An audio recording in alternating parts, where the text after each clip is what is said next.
అందరికీ నమస్కారం. మన మధ్య నిజామాబాద్లో మేము సంక్రాంతికి వస్తున్నాం ఈవెంట్ చేయడం జరిగింది. అది నిజామాబాద్ పట్టణంలో ఫస్ట్ టైం. ఇంతకుముందు ఎప్పుడు మన దగ్గర సినిమా ఈవెంట్స్ పెద్దగా జరగవు. అప్పుడు ఒకసారి ఫిదా సక్సెస్ మీట్ ఒకటిసారి పెట్టాము. మళ్ళీ సంక్రాంతికి వస్తున్నాం చేసాం. అంటే నిజామాబాద్తో నాకున్న అనుబంధం అలాంటిది. నిజామాబాద్ జిల్లా వాసిగా అక్కడ ఈ సినిమా ఈవెంట్ చేయాలని చేయడం జరిగింది. పోతే ఆ ఈవెంట్లో నేను మన కల్చర్లో ఉండే మన దావత్ గురించి, మటను తెలగలు గురించి సంబోధించాను.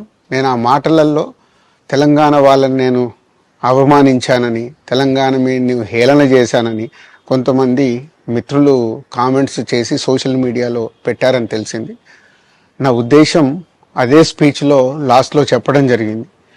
తెలంగాణ మన కల్చరు, మన దావత్తు నేను మిస్ అవుతున్నాను. సంక్రాంతికి 2 సినిమాలు రిలీజ్ అయ్యాక మన తెలంగాణ కల్చర్ దావత్ని నాకు చేసుకోవాలని ఉందని. సో మన కల్చర్ని అభిమానిస్తాను నేను. అదే అర్థం చేసుకోకుండా దాన్ని కొందరు సోషల్ మీడియాలో రాద్ధాంతం చేస్తున్నారని తెలిసింది. నిజంగా మీరందరూ ఆ మాట వల్ల ఏదైనా హర్ట్ అయి ఉంటే నన్ను క్షమించండి. ఎందుకంటే నా ఉద్దేశం అది కాదు. ఎందుకు చెప్తున్నానంటే, నేను నిజామాబాద్ జిల్లా బాన్సువాడలో ఫిదా అనే సినిమా షూటింగ్ చేసి ప్రపంచవ్యాప్తంగా ఆ ఫిదా సినిమా ఎంత అప్లాజ్ వచ్చింది, భానుమతి క్యారెక్టర్కి, మన తెలంగాణలో ఉండే కల్చర్కి, ఆ సినిమా ఎంత ఒక ఫ్యామిలీ ఎమోషన్స్కి ఎంత విలువ ఇస్తామనేది చెప్పడం జరిగింది ఆ సినిమాలో. అది ప్రపంచవ్యాప్తంగా ఫిదా సినిమా ఎంత పెద్ద హిట్ అయిందో మీ అందరికీ తెలుసు. అలాగే బలగం అనే సినిమా తీసినప్పుడు తెలంగాణ సమాజం మొత్తం మమ్మల్ని అభినందించింది.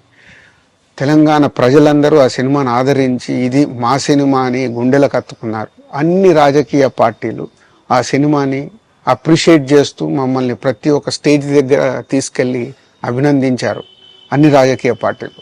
సో ఒక తెలంగాణ వాసిగా ఒక తెలంగాణని అభిమానించే నేను తెలంగాణని హేళన చేస్తానని ఎలా అనుకున్నారో నాకు తెలియదు. పోతే దాంట్లో ఏదైనా మీ కమ్యూనికేషన్లో తప్పుగా అర్థమైంటే నన్ను క్షమించండి.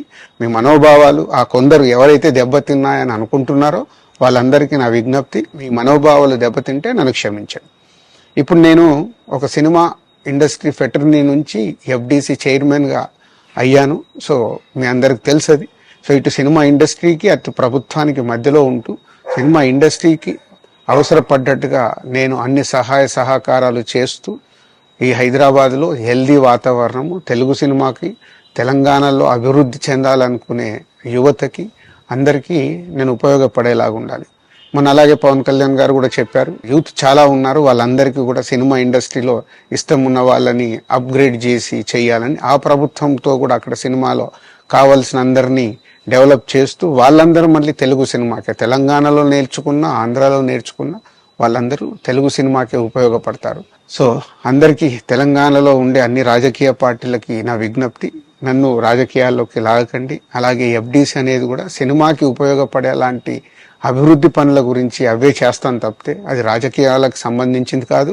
ఎఫ్డిసి కానీ నేను కానీ సినిమాలకే ఉపయోగపడతాము. ఇది అన్ని రాజకీయ పార్టీలు అర్థం చేసుకొని ఫర్దర్గా నన్ను ఇలాంటి అవసరం లేని వీటిలోకి లాగకూడదు అని మీ అందరికీ, అన్ని రాజకీయ పార్టీలకు నా విజ్ఞప్తి.